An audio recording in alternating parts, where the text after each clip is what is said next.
In 1901, deep-sea divers pulled a corroded lump of bronze from a 2,000-year-old shipwreck off the coast of Greece. For decades, no one knew what it was. Then, they X-rayed it. Inside, at least 30 interlocking precision bronze gears. This thing predicted solar eclipses, tracked planetary positions, and even calculated the schedule of the Olympic Games. It was, in every sense of the word, a computer. An analog computer, built in 100 BC. The next time anything close to this level of mechanical complexity would appear in human history, the 14th century. A gap of over 1,400 years. Imagine finding an iPhone in a medieval castle. That's how out of place this thing is. And here's what haunts engineers. Even with modern X-rays and 3D modeling, researchers still haven't decoded all of its functions. The ancient Greeks were capable of things we assumed were impossible. And then the knowledge just disappeared.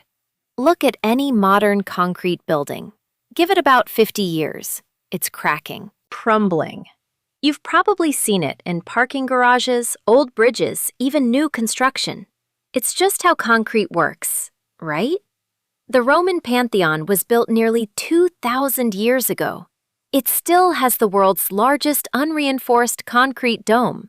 Not a single crack.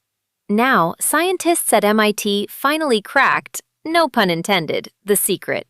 Roman concrete literally heals itself. When a crack forms, water seeps in, hits the volcanic lime clasts inside the concrete, and triggers a chemical reaction that fills the crack back in, automatically, like bone, like living tissue. We just figured this out in 2023, 2,000 years after they invented it, and we're still trying to reverse engineer the full recipe because the Romans mixed it hot. A technique called hot mixing that we basically forgot existed. Picture the most legendary sword in history. Razor sharp, flexible enough to bend without breaking. A surface that shows swirling wave patterns, almost alive-looking. Forged sometime between 300 BC and 1750 AD in the ancient Middle East. And then, gone. Damascus steel wasn't just a weapon. It was a metallurgical miracle. Modern analysis shows it contained carbon nanotubes and nanowires inside the blade. Nanotubes! In a sword made in the Middle Ages. The kind of nanoscale engineering we only figured out in the 1990s. University researchers have spent decades trying to reverse engineer the microstructure. They can't. Because the core ingredient, a specific type of steel ore called woots, came from particular mines in India, and those mines ran out. The exact smelting knowledge was tied to guilds and family secrets that died with the people who held them. We can make Damascus-style steel today, but metallurgists will tell you straight, it is not the same. Something is missing, and we don't know what.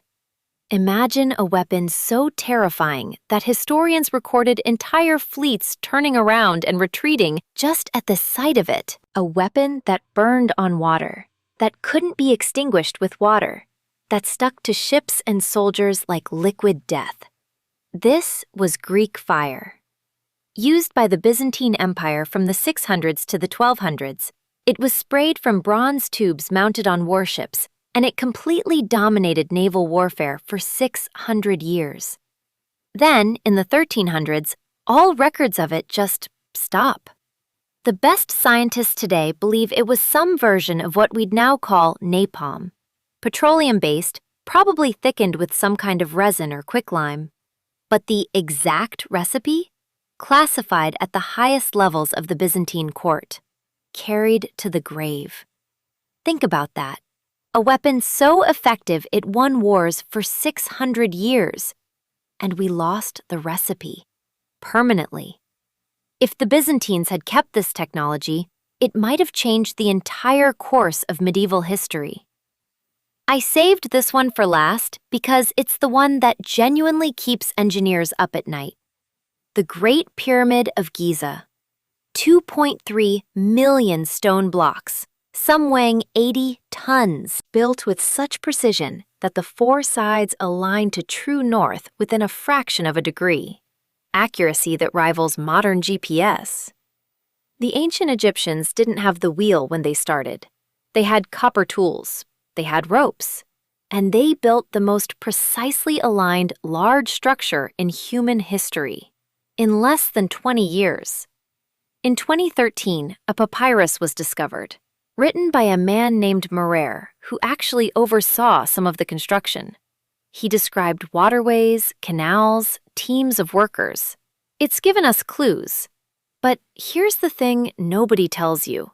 Even with his journal, even with modern computer modeling, even with the full resources of MIT and Harvard, we still can't fully explain how they cut the stones that precisely, or how they oriented the entire structure to the stars, or how they moved the 80-ton granite blocks from Aswan, 500 miles away.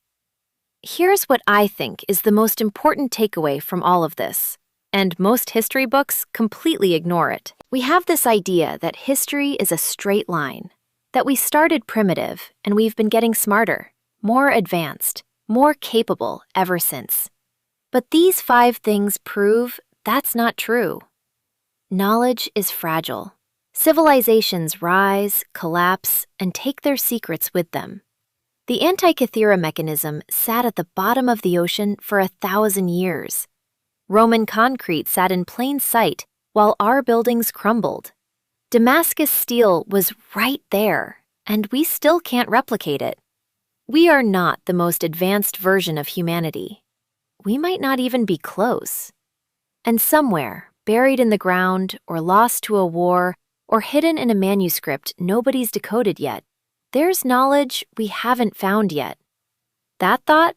That's what makes archaeology the most exciting field on Earth right now.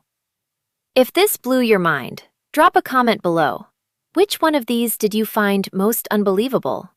I read everything. Subscribe for more. I'll see you in the next one.